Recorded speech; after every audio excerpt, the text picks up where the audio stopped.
کسی طرح کا بھی تعلق حرام ہے، یہاں تک کہ اگر کوئی شخص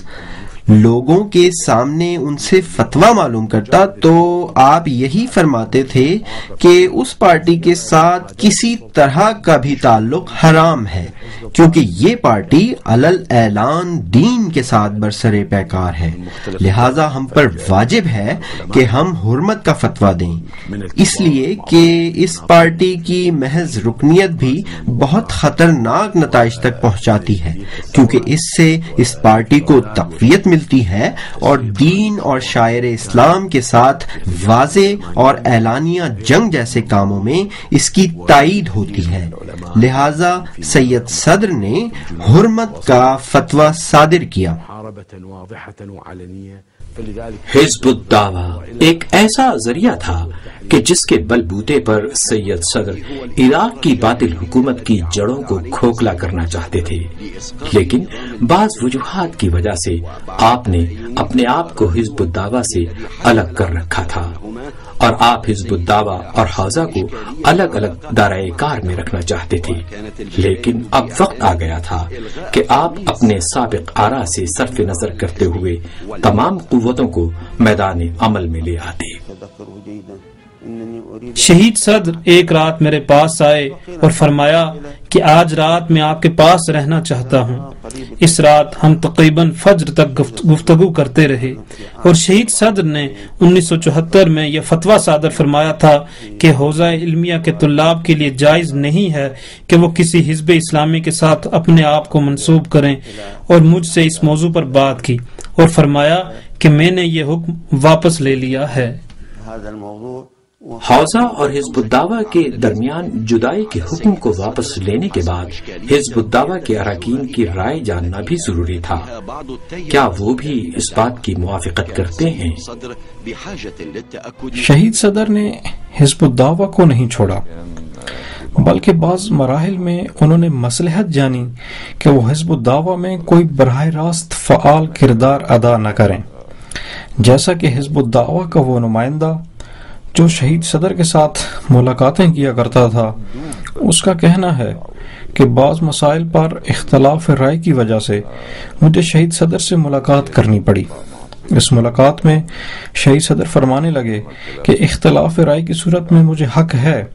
کہ میں اپنی رائے پر عمل کروں، کیونکہ حزب الدعویٰ کا نمائندہ علماء کی سیرت اور بصیرت سے واقف تھا۔ اس نے یہ بات قبول کر لی، حزب الدعویٰ کی قیادت نے بھی اسے قبول کر لیا۔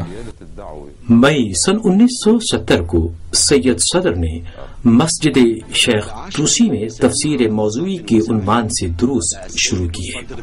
اور دروس کا یہ سلسلہ در حقیقت باس پارٹی کی سیاست پر تنقید کا ایک بہترین وسیلہ تھا، اور یہ پہلا موقع تھا سید باقر الصدر نے حاضرین کے جم غفیر کی وجہ سے تدریس کے لیے ممبر کو استعمال کیا۔ دروس کا یہ سلسلہ 2 ماہ تک جاری رہا۔ شہید نے اپنے آخری درس میں اخلاقیات کے متعلق گفتگو کی، اور جب آپ دنیا اور نفسانی خواہشات کی مذمت پر گفتگو کر رہے تھے تو یہ منظر دیکھنے کے قابل تھا۔ آپ خود بھی روئے، دوسروں کو بھی رلایا۔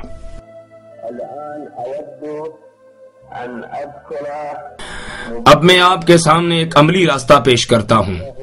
کیونکہ تفسیر کا روایتی انداز ایک طولانی انداز ہے جو فاتحہ سے شروع ہو کر سورہ ناس پر ختم ہوتا ہے، اور اس سلسلے کی تکمیل کے لیے ہمیں ایک لمبے عرصے کے محتاج ہیں، اور میرا خیال ہے کہ بقیہ چند ایام اس کے لیے کافی نہیں، اس لیے مناسب یہی ہے کہ کوئی مختصر طریقہ اختیار کرے تاکہ قرآن کی وسعتوں میں سے کم از کم ایک پہلو تک ہم پہنچ سکیں۔ سن 1989 میں تہران کے عربی ریڈیو نے امام خمینی کی طرف سے شہید باقر الصدر کے نام ایک عجیب پیغام نشر کیا۔ اس پیغام میں امام خمینی شہید صدر سے مطالبہ کرتے ہیں کہ وہ عراق کو نہ چھوڑیں، جبکہ سید باقر الصدر کا عراق کو چھوڑنے کا کوئی ارادہ نہ تھا، لیکن اس خبر نے عراقی عوام کے درمیان تشویش کی ایک لہر دوڑائی۔ سید باقر الصدر نے متعدد رابطے کیے تاکہ وہ اس پیغام کی حقیقت کو جان سکیں، لیکن اس راز سے کوئی واقف نہ ہو سکا یہاں تک کہ آپ شہید ہو گئے۔ ولم يعرف السيد الدافع وراء هذه البرقية حتى اليوم الذي استشهد فيه. والذي تأكدت منه فيما بعد أن إبراهيم يزدي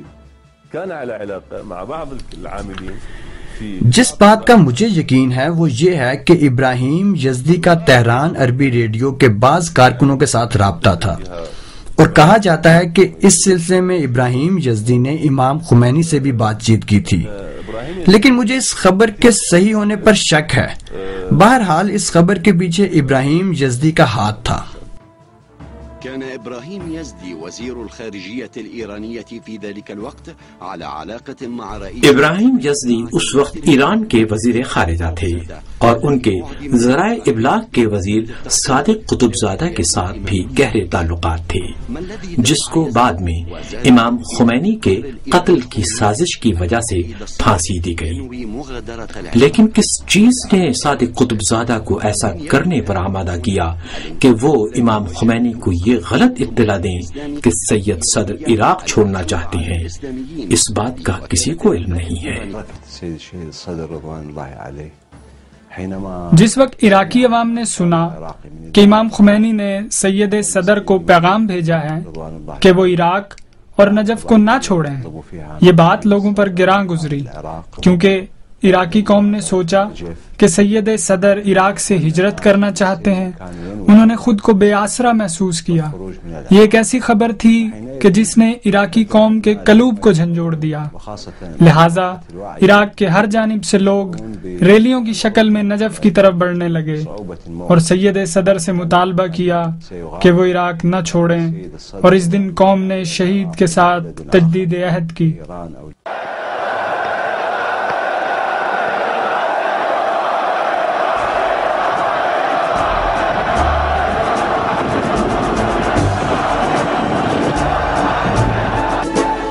اس وقت جیسا کہ یہ تاریخی دن بیعت کے وفود کے نام سے مشہور ہے، پورے عراق کے مختلف دیہاتوں اور شہروں کے لوگ وفود کی شکل میں سید باقر الصدر کے پاس گئے اور ان کی بیعت کی اور غیر مشروط حمایت کا اعلان کیا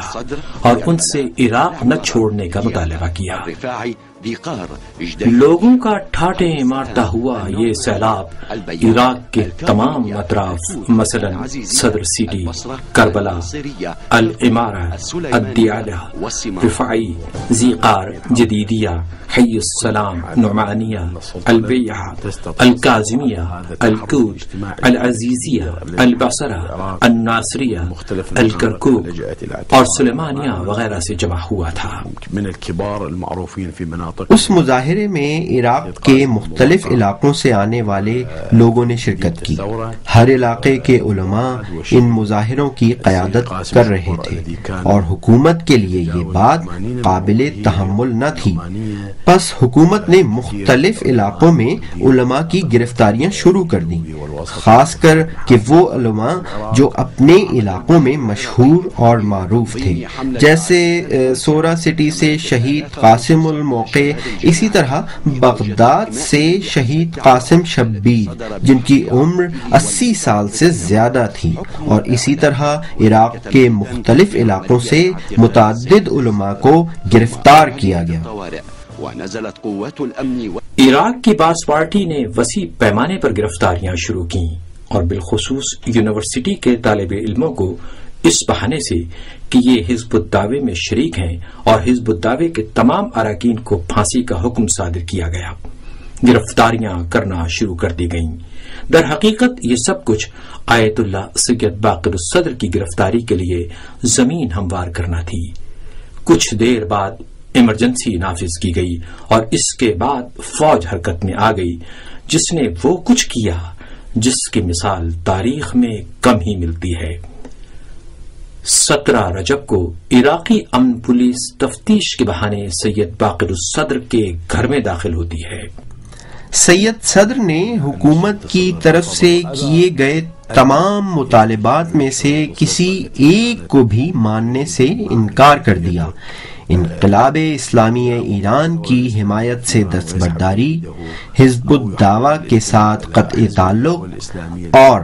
باس پارٹی کے خلاف دیے گئے فتووں کی واپسی۔ سید شہید نے ان تمام شرائط کو مسترد کر دیا اور کسی ایک کو بھی قبول کرنے سے انکار کیا۔ آیت اللہ سید باقر الصدر کو پولیس نے گرفتار کر لیا۔ اس گرفتاری کے بعد آپ کی بہن سیدہ آمنہ صدر، جو بنت الہدا کے نام سے مشہور ہیں، انہوں نے حرم الامیر المومنین علیہ السلام کا رخ کیا اور صحن اطہر کے درمیان کھڑی ہو کر بلند آواز سے پکارنے لگی: الظليمة الظليمة يا جداه إني أشكو إلى الله وإليك لقد اعتقلوا ولدك الصدر يا جداه إني أشكو إلى الله وإليك ما يجري علينا من ظلم واضطهاد أيها الشرفاء المؤمنون هل تسكتون وقد اعتقل مرجعكم؟ هل تسكتون وإمامكم يسجن ويعذب؟ ماذا ستقولون غدا لجد أمير المؤمنين إن سألكم عن سكوتكم وتخاذلكم؟ اخرجوا وتظاهروا واحتجوا۔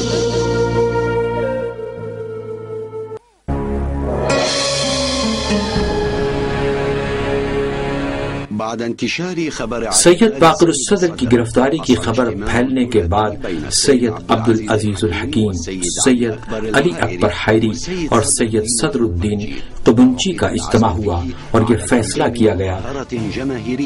کہ عوامی مظاہرے کیے جائیں اور حرم امیر المومنین علیہ السلام میں اس اجتماع کا انعقاد ہوگا۔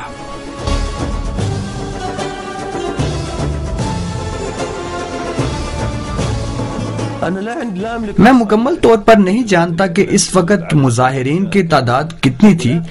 لیکن یہ بات واضح ہے کہ یہ تعداد اتنی نہ تھی کہ کہا جا سکے پورا عراق سڑکوں پر نکل آیا ہے۔ ہم فرض کرتے ہیں کہ اس وقت عراق کی آبادی 5-6 ملین پر مشتمل تھی۔ انتفاضہ رجب نے عراق کے مختلف علاقوں بالخصوص نجف اشرف میں حکومت کو ہلا کر رکھ دیا۔ جب سید صدر جیل میں تھے تو نجف انتظامیہ نے احمد حسن البکر کو خبر بھیجی کہ نجف تباہی کے دہانے پر ہے، اور اگر شہید صدر کو رہا نہ کیا گیا تو نجف پر ہمارا تسلط خطرے میں پڑ جائے گا، اور یوں حسن البکر آپ کو رہا کرنے کے احکام جاری کرنے پر مجبور ہو گیا۔ جیل سے رہائی کے بعد سید باقر الصدر سے کہا گیا کہ وہ گھر کی 4 دیواری کے اندر پابند رہیں گے اور کسی سے نہیں ملیں گے، اور یہاں سے آپ کے زبردستی گھر میں نظر بندی کا آغاز ہوا، اور یہ 10 مہینے تک نظر بندی جاری رہی، یہاں تک کہ آپ کو آخری مرتبہ گرفتار کیا گیا اور شہید کیا گیا۔ شیخ رضا نعمانی پولیس کی نظروں سے چھپ کر سید باقر الصدر کے گھر میں ہی رہے۔ حکام نے سید صدر کے گھر پانی اور غذا کی فراہمی پر پابندی لگا دی، یہاں تک کہ آپ کا خادم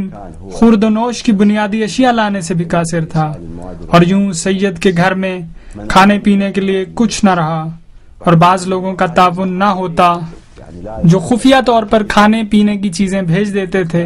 اور حکومت پر دباؤ بڑھانے کی کوششیں کر رہے تھے، تو سید صدر اور ان